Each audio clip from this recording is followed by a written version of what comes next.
পড়াশোনা করছি ঢাকা ভার্সিটি প্রযুক্তি ইউনিটের অন্তর্গত ফরিদপুর ইঞ্জিনিয়ারিং কলেজের ডিপার্টমেন্ট অফ সিএসসিতে। আচ্ছা, আজকে হচ্ছে আমরা হ্যান্ড ক্যালকুলেশন সিরিজ নিয়ে হাজির হয়েছি। হ্যান্ড ক্যালকুলেশন সিরিজের আজকে ফার্স্ট ক্লাস।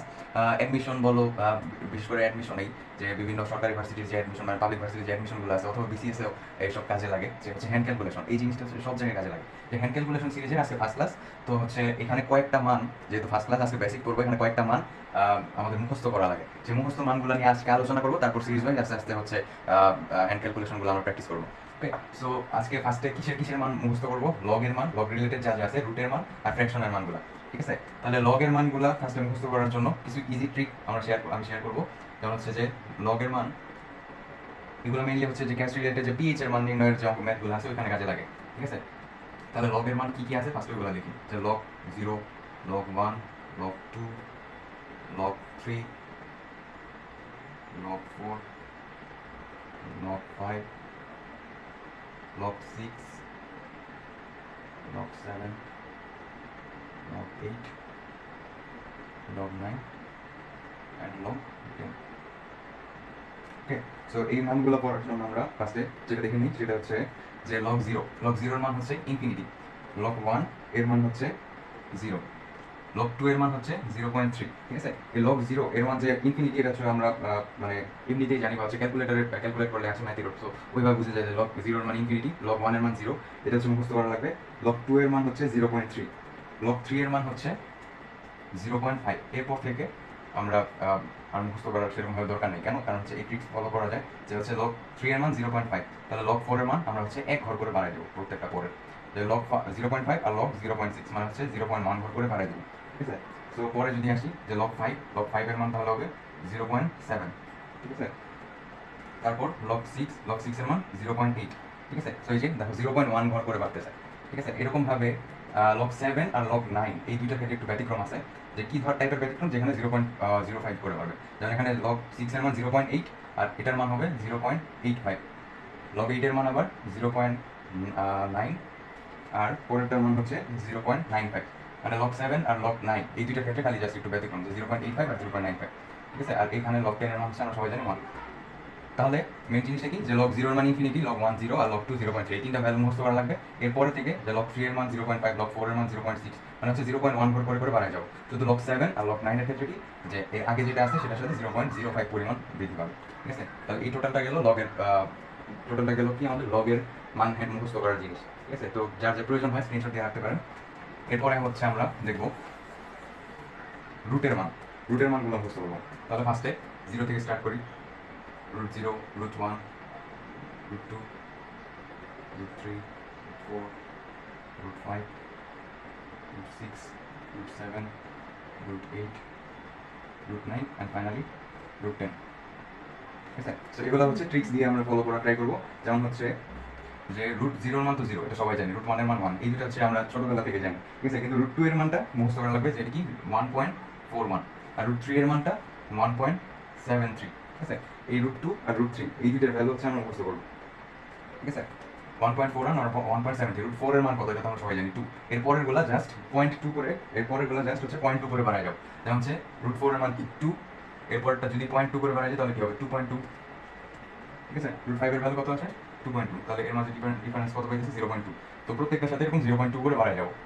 যেমন √6 এটা কত ছিল 2.2, √6 কত হবে 2.4, মানে 2.2 এর সাথে 0.2 যোগ করে দিছি। √7 এর ভ্যালু 2.6, √8 এর value 2.8 and then √9 equals to 3, এটা তো আমরা সবাই জানি।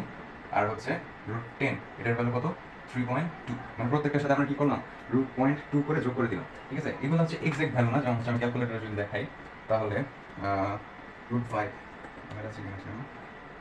√5 এর মান যদি দেখি তাহলে কত আসতেছে যে 2.236। ঠিক আছে, তো এটাকে আমরা 2.2 লেখা যায়, মানে ক্যালকুলেটর আসে 2.236। তাহলে হচ্ছে যে দশমিক অনুযায়ী বা দশমিকের পরে এক ঘর অনুযায়ী যদি আমরা নিই তাহলে 2.2 লেখা যায়। ঠিক আছে, তো এরকম হবে। তো এইভাবে আমরা সহজ উপায়ে রুটের মানগুলো মুখস্থ ভ্যালুগুলো মানে মুখস্থ করে রাখতে পারি। যার যার প্রয়োজন হয় তারা হচ্ছে এটা রুটের ভ্যালুগুলো স্ক্রিনশট দিয়ে রাখতে পারে। আচ্ছা, এরপর আসি আমরা হচ্ছে ফ্র্যাকশনের মান। ফ্র্যাকশন বলতে কি ভগ্নাংশ। ভগ্নাংশগুলো বিভিন্ন উপায় বা বিভিন্ন ভগ্নাংশ হইতে পারে, বাট আমরা যে একের ঘরে যে ভগ্নাংশগুলো আছে 1 থেকে 10-এর ঘরে সেগুলো ভ্যালু যদি মুখস্থ রাখতে পারি তাহলে পরেরগুলো হচ্ছে এমনিতেই করা যাবে। যেমন ফার্স্টে ভগ্নাংশের মান যদি দেখতে চাই তাহলে কি আছে যে 1/2, 1/3, 1/4,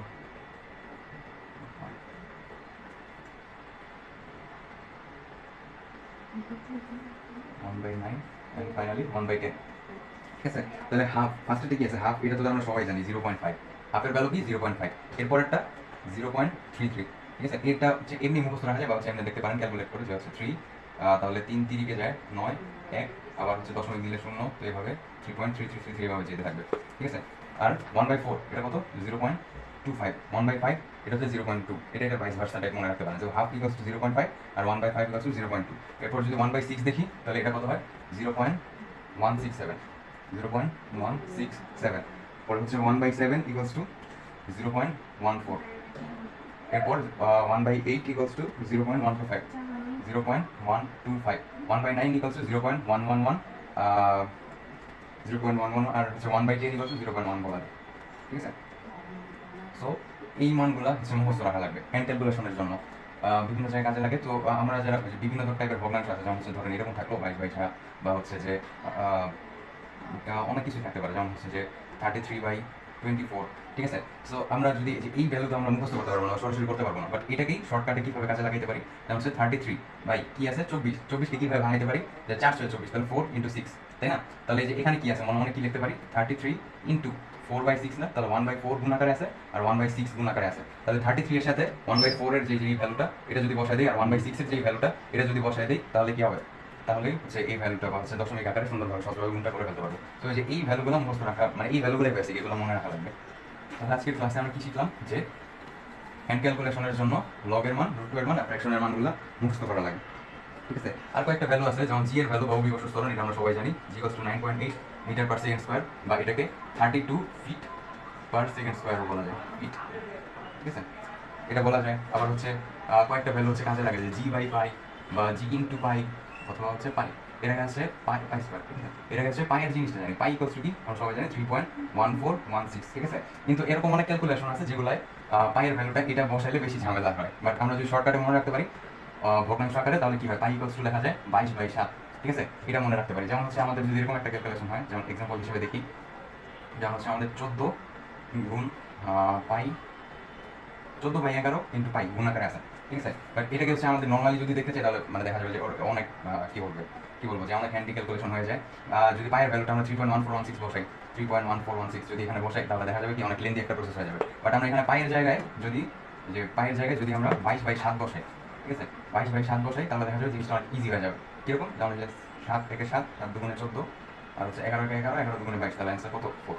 ঠিক আছে, এত ইজি মেথডে করে ফেলা যায়। বাট আমরা যদি এখানে 3.1416 দিয়ে গুণ দিতাম তাহলে দেখা যেত অনেক লেন্দি প্রসেস হয়ে যায়। ঠিক আছে, তো এই যে পায়ের মানটা কখনো কখনো যে 22/7 এই আকারে লেখা যায় বা মনে রাখতে পারেন, তাহলে এভাবে কাজে লাগানো যাবে বিভিন্ন ক্যালকুলেশনে। এখন আসি যে জি/পাই বা জি × পাই, এই ভ্যালুগুলো অনেক সময় বেশিরভাগ কাজে লাগে। ঠিক আছে, তাহলে জি/পাই এর ভ্যালু লিখতে পারি 3.12। ঠিক আছে, এই ভ্যালুটা মুখস্থ রাখতে পারেন, জি/পাই = 3.12। জি পাই গুণ আকারে থাকলে এটা হবে 30.2। ঠিক আছে, আর পাই স্কয়ার যদি যাই তাহলে পাই স্কয়ার = 9.8, এটা মনে রাখতে পারেন। ঠিক আছে, অ্যাকচুয়াল ভ্যালু কিন্তু 9.8 না, যদি অ্যাকচুয়াল ভ্যালু দেখতে চাই তাহলে পাই স্কয়ার কত আছে, এই যে 9.8696। ঠিক আছে, 9.8696, বা এটাকে আমরা মানে হচ্ছে কাছাকাছি ভ্যালু ধরে 9.8 লিখতে পারি। ঠিক আছে, যদি মনে রাখতে না পারেন। ঠিক আছে, তো এই কয়েকটা জিনিস আমাদের মুখস্থ মানে হ্যান্ড ক্যালকুলেশনের জন্য মনে রাখা প্রয়োজন, বা হচ্ছে মুখস্থ করলে বেটার। ঠিক আছে, তাহলে আজকে লগ ভিত্তিক মান, রুট ভিত্তিক মান আর ফ্র্যাকশনের মানগুলো মানে শর্টকাট টেকনিকগুলো বুঝিয়ে দিলাম। তাহলে এই শর্টকাট টেকনিকের মাধ্যমে আমরা মানে নেক্সট ক্লাসে হচ্ছে যে ট্যানজেন্ট বা সাইন কস ওসবের কিছু ভ্যালু আছে, ওগুলো মুখস্থ করার ট্রাই করবো, মানে মুখস্থ বলতে শর্টকাট ওয়ের মাধ্যমে। তাহলে এই কয়েকটা ভ্যালু যদি আমরা মুখস্থ রাখতে পারি তাহলে কি হবে যে অ্যাডমিশনই বলি আর হচ্ছে বা আরও যে পরীক্ষাগুলো আছে, যেমন যেগুলো হচ্ছে ক্যালকুলেটর ছাড়া এক্সাম দিয়ে দেওয়া লাগে, তো সেই এক্সামগুলোয় আমরা সহজেই ক্যালকুলেশন করতে পারবো খুবই কম সময়, আর হচ্ছে আমাদের এই ট্রিক্স ফলো করে। আর হচ্ছে নেক্সট আরও এই হ্যান্ড ক্যালকুলেশন সিরিজের যে সেকেন্ড ক্লাস, থার্ড ক্লাস, এগুলোর মাঝে আমরা নিয়ে আসা ট্রাই করবো, যে বিভিন্ন প্র্যাকটিস প্রবলেমের মাধ্যমে এগুলো সলভ করা ট্রাই করবো। বাট আজকের ক্লাস যদি ভালো লেগে থাকে তাহলে শেয়ার করবেন, আর হচ্ছে পেজটা ফলো দিয়ে রাখবেন, আর আরও এই রিলেটেড ক্লাস পাওয়ার জন্য বা হচ্ছে যে হ্যান্ড ক্যালকুলেশন সিরিজের নেক্সট ক্লাসগুলো পাওয়ার জন্য আমাদের চ্যানেলটা সাবস্ক্রাইব করে রাখবেন। Thank you everyone.